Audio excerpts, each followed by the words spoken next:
Hello everyone, welcome to my YouTube channel Shivam Chaturvedi official. जैसा कि आप सब जानते हैं फ्रेंड्स, हम लोग अभी क्लास 10th सिविक्स या पॉलिटी की जो बुक है उसको कंप्लीट कर रहे हैं। और उसमें हमने लेसन 1 जो कि पावर शेयरिंग है उसको कंप्लीट कर लिया है। लेसन 2 जो कि फेडरलिज्म है उसको कंप्लीट कर लिया है। और लेसन 10 में फ्रेंड्स हमने 2 लेक्चर्स कवर कर लिए हैं, जिसमें हमने सबसे पहले जेंडर और पॉलिटिक्स को देखा था, फिर हमने रिलीजन और पॉलिटिक्स को देखा था। आज की इस वीडियो में फ्रेंड्स हम कास्ट और पॉलिटिक्स को देखेंगे। आपको बताया गया था कि सोशल डिवीज़न के जो है 3 बेसिस हैं, एक आपका जेंडर है, एक रिलीजन है और एक कास्ट है। तो जिसमें से जेंडर और रिलीजन हमने कवर कर लिया है। और इस आज थर्ड वीडियो में ये जो लेसन है इसमें हम कास्ट और पॉलिटिक्स को देखेंगे और प्रयास करेंगे कि आज के इस सेक्शन में हम ये जो अपना लेसन थर्ड है सिविक्स या फिर पॉलिटी का इसको कंप्लीट कर लेंगे। ठीक है, तो आइए देखते हैं सबसे पहले क्या दिया गया है। स्क्रीन पर आप देख सकते हैं, यहाँ पर जो हमारे समाज में अलग अलग वर्ग पाए जाते हैं उसको दिखाया गया है। ये आपका जनरल कैटेगरी को दिखा रहा है, ये ओबीसी जिसको अदर बैकवर्ड क्लास कहते हैं।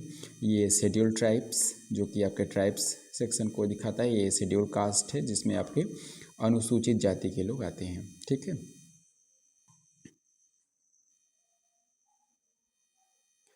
तो कास्ट इनइक्वालिटीज़ मतलब समाज में जातियों के आधार पर जो असमानताएं हैं। ठीक है, कास्ट इनइक्वालिटीज़ जातिगत असमानताएं।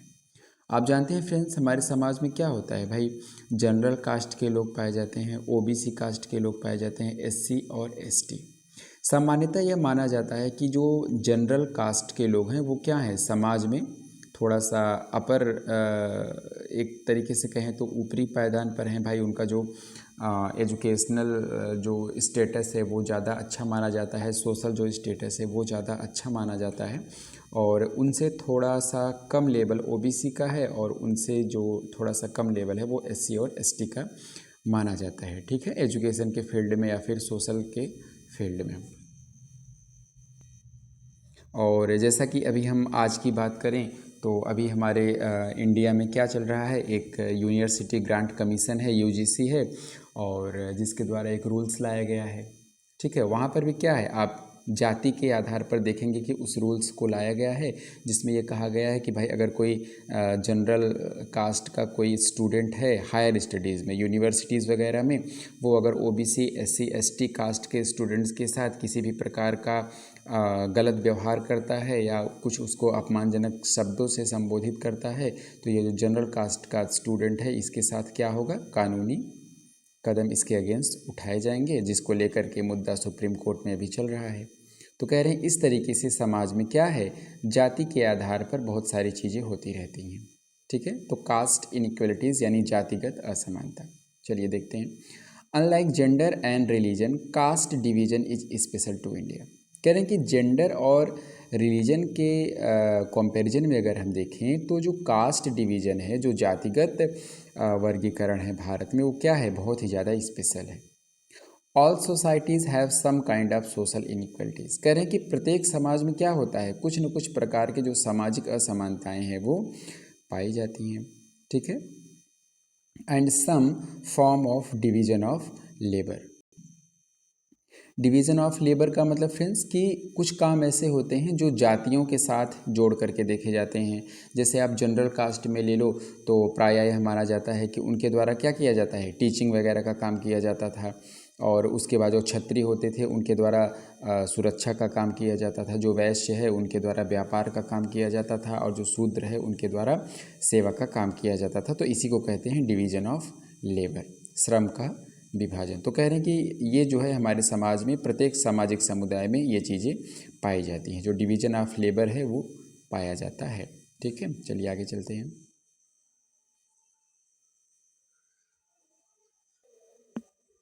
अब देखिए यहाँ पे आपको क्या बताया गया है, यहाँ पर आपको बताया गया है कास्ट इन पॉलिटिक्स, यानी राजनीति में जो जाति है उसको कैसे प्रयोग किया जाता है।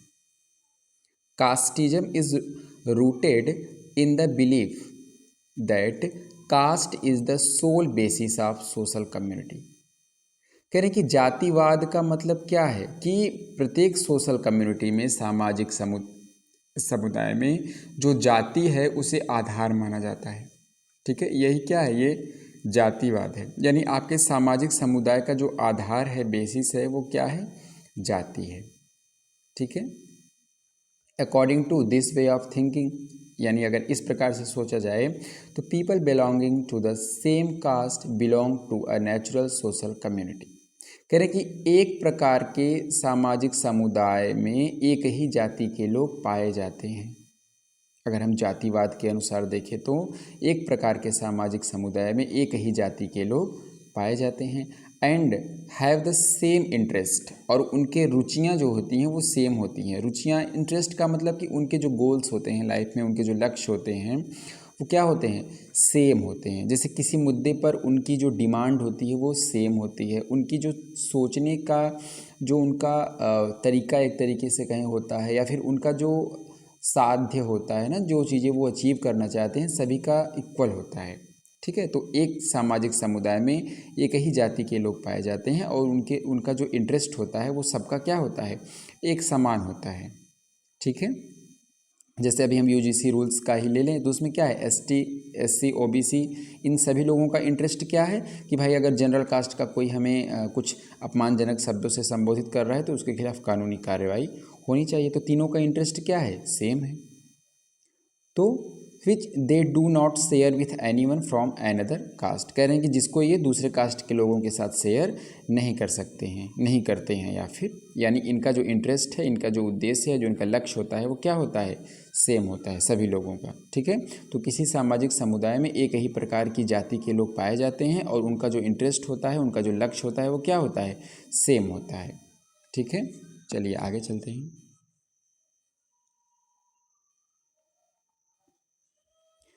अब यहाँ पे क्या कह रहे हैं, पॉलिटिक्स इन कास्ट, यानी जाति के अंदर राजनीति कैसे होती है। अब कह रहे हैं कि politics too influences the caste system, कह रहे हैं कि जो जाति व्यवस्था है उसको हमारी जो राजनीति है वो प्रभावित करती है and caste identifies by bringing them into the political arena. ठीक है, यानी जो हमारा कास्ट है, पॉलिटिक्स इन कास्ट, जातियों के अंदर भी क्या होता है, राजनीति होती है।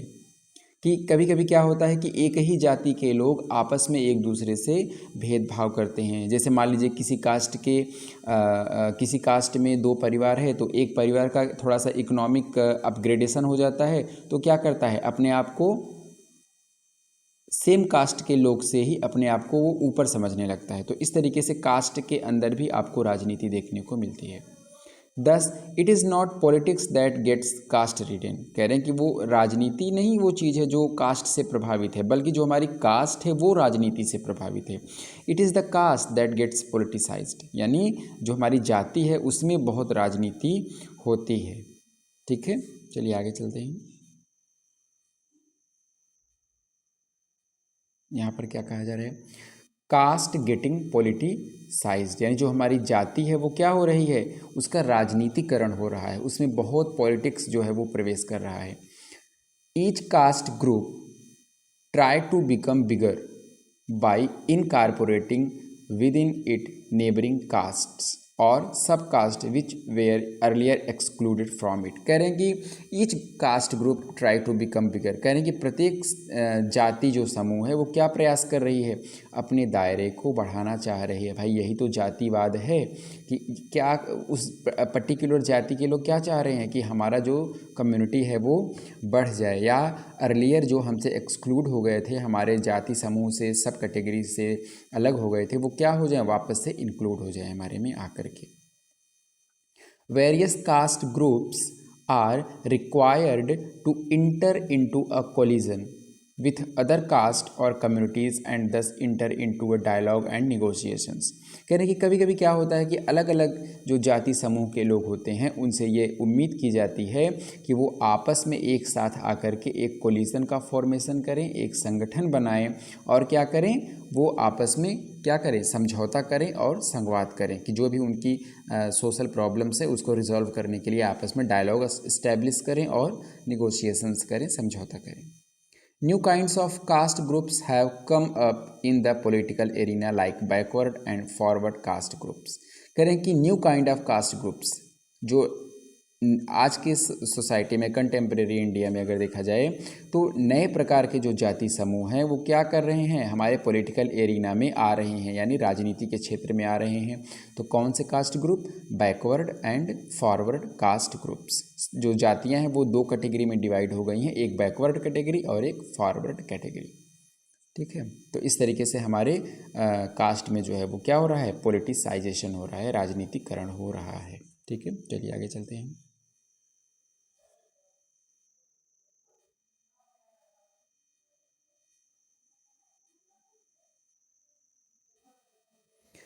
देखिए, social and religions diversity of India. Bharat में जो सामाजिक और धार्मिक डाइवर्सिटी है, विविधता है, उसके बारे में यहाँ पर आपको बताया गया है। The person who फिल्स the census form visits every house hold and records the religion of each member of that house hold exactly the way each person describes it. कह रहे हैं कि जब सेंसस होता है, जब जनगणना होता है, तो क्या होता है, जो जनगणना करने वाला होता है वो प्रत्येक हाउस में जाता है और रिकॉर्ड करता है एक एक मेंबर के बारे में, उसके बारे में सारी डिटेल्स वो फिल करता है। आप कमेंट बॉक्स में बताएंगे कि जो सेंसस होता है वो कितने साल के अंतराल पर कंडक्ट किया जाता है। ठीक है, अगर आपको पता है, जो लोग भी वीडियोस देख रहे हैं अगर उन्हें पता है तो प्लीज़ कमेंट बॉक्स में आप बताइएगा कि जो सेंसस है, जनगणना होता है, वो कितने साल के अंतराल पर कंडक्ट किया जाता है। If someone says she has no religion, यानी कह रहा है कि अगर कोई कहता है उस सेंसस डाटा को कलेक्ट करने वाले से कि भाई उसके पास कोई धर्म नहीं है, और that he is an atheist.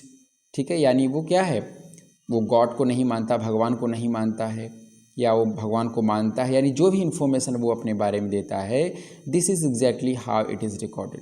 वो जैसे का तैसा वो जनगणना करने वाला उस डाटा को फिल कर देता है। ठीक है, चलिए।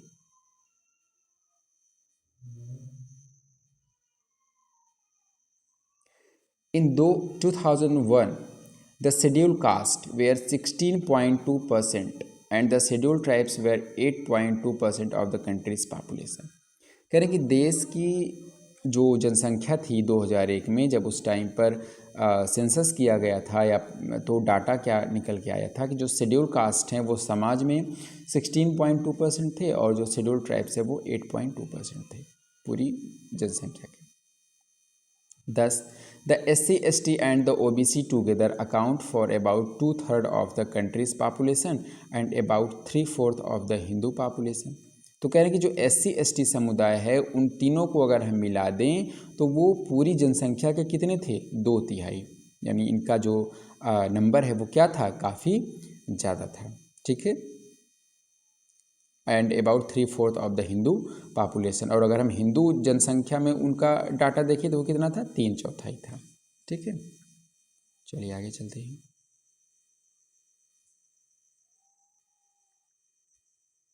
यहाँ पर क्या कहा जा रहा है, कास्ट इनइक्वलिटी टुडे, यानी जातिगत जो असमानता है वो आज कैसा है। Caste is an important source of economic inequality.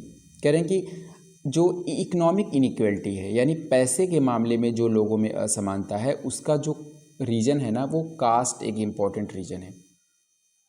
Because it regulates access to resources of various kinds. क्यों? क्योंकि संसाधनों तक जो पहुंच है वो बहुत ज़्यादा व्यक्ति की जाति जो है वो क्या करती है, तय कर रही होती है। ठीक है,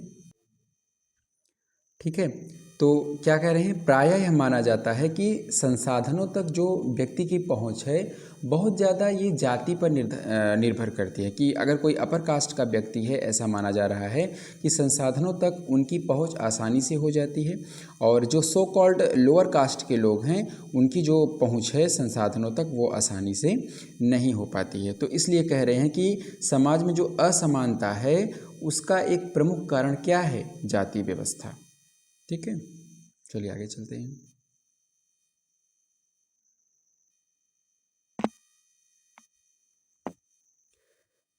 अब उसके लिए ये डाटा दे रहे हैं कि भाई evidence from the national sample survey shows, एक नेशनल सैंपल सर्वे होता है जो एविडेंस देता है, प्रमाण देता है कि caste continues to be very strongly linked to economic status in many important ways. कह रहे हैं कि भाई नेशनल सैंपल सर्वे से हमें ये पता चलता है कि व्यक्ति का इकोनॉमिक स्टेटस कैसा होगा, ये बहुत हद तक उसकी जाति पर निर्भर करता है। अगर वो अपर कास्ट का है तो ये प्रायः देखा जाता है कि उसका इकोनॉमिक स्टेटस अच्छा है, और अगर वो लोअर कास्ट का होता है तो प्रायः यह देखा जाता है कि उसका जो इकोनॉमिक स्टेटस है वो थोड़ा सा कम होता है। ठीक है, तो आगे उसी के बारे में बता रहे हैं। The average economic status measured by criteria like monthly consumption expenditure. कह रहे हैं कि जो इकोनॉमिक स्टेटस व्यक्ति का मेज़र किया जाता है वो कैसे किया जाता है कि वो भाई व्यक्ति जो उसका मासिक उपभोग क्या है, कंजम्पशन कितना करता है और उस पर वो खर्च कितना करता है। ठीक है, मतलब उसका राशन क्या है, एजुकेशन पे, हेल्थ पे, हैबिटेशन पे, मतलब रहने का किराया वगैरह। तो मंथली किसी व्यक्ति का कितना जो है खर्चा वो उपभोग करने पर आता है। Of caste groups still follows the old hierarchy, the upper caste are best off।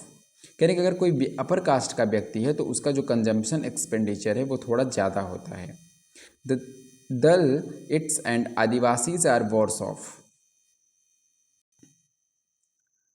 And the backward classes are in between. कह रहे हैं कि जो आदिवासी वगैरह हैं, जो SC ST हैं, वो क्या हैं, उनका जो कंजम्पशन है एक्सपेंडिचर, यानी खाने पीने पर उनका जो एक्सपेंडिचर खर्चा होता है वो बहुत कम होता है, और जो बैकवर्ड क्लास के लोग हैं वो इन दोनों सेक्शंस के कहीं ना कहीं बीच में हैं, इन बिटवीन। ठीक है, चलिए आगे चलते हैं।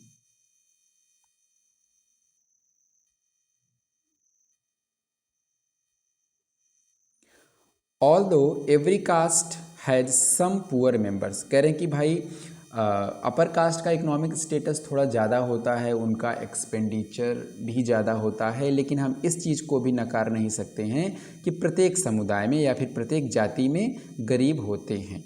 ठीक है, although every caste has some poor members. कह रहे हैं कि भाई यद्यपि ये भी बात सही है कि हर जाति में गरीब लोग होते हैं, अपर कास्ट में भी गरीब लोग होते हैं। The proportion living in extreme poverty below the official poverty line is much higher for the lowest cast.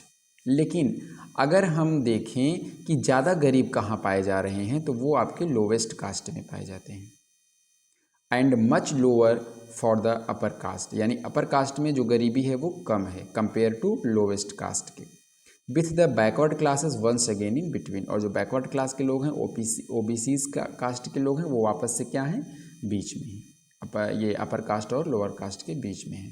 ठीक है, यानी अपर कास्ट में क्या है, इनमें गरीबी थोड़ा कम देखी जाती है, और जो लोअर कास्ट के लोग हैं उनमें गरीबी ज़्यादा देखी जाती है। हालांकि कह रहे हैं कि गरीब सभी जातियों में पाए जाते हैं, लेकिन अपर कास्ट में जो गरीबी है वो थोड़ा कम पाई जाती है, लोवेस्ट कास्ट में जो गरीबी है वो थोड़ा ज़्यादा पाई जाती है, और जो बैकवर्ड क्लास के लोग हैं ये जो हैं बीच में हैं।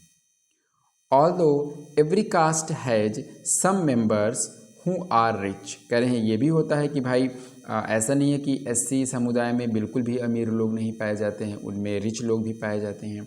The upper caste are heavily over represented among the rich while the lower caste are severely under represented. कह रहे हैं कि अगर हम पॉलिटिक्स के क्षेत्र में देखें जो शेड्यूल कास्ट के लोग हैं, जो छोटे कास्ट के लोग हैं, उनका जो रिप्रेजेंटेशन है वो कम है, अपर कास्ट के लोगों का जो रिप्रेजेंटेशन है वो ज़्यादा है। ठीक है, तो फ्रेंड्स आज की जो हमारी वीडियो थी वो क्या है, यहीं पर समाप्त हो रही है। तो आज हमने जो है लेसन 3 जो था हमारा उसको भी कंप्लीट कर लिया है। तो आप लोग जो है वापस से वीडियो को देख करके अपने लेसन्स को कंप्लीट कर सकते हैं, और अगर कुछ सुझाव वगैरह है तो वो भी आप कमेंट में बता सकते हैं। ठीक है, तो आज हमारा ये जो लेसन 3 था ये पूरा हो गया है। इसके बाद के वीडियोज़ में हम अगले लेसन्स को कवर करेंगे। ठीक है, तब तक के लिए आप पढ़ते रहिए आप लोग, और चैनल को लाइक, शेयर और सब्सक्राइब करते रहिए। Thank you so much.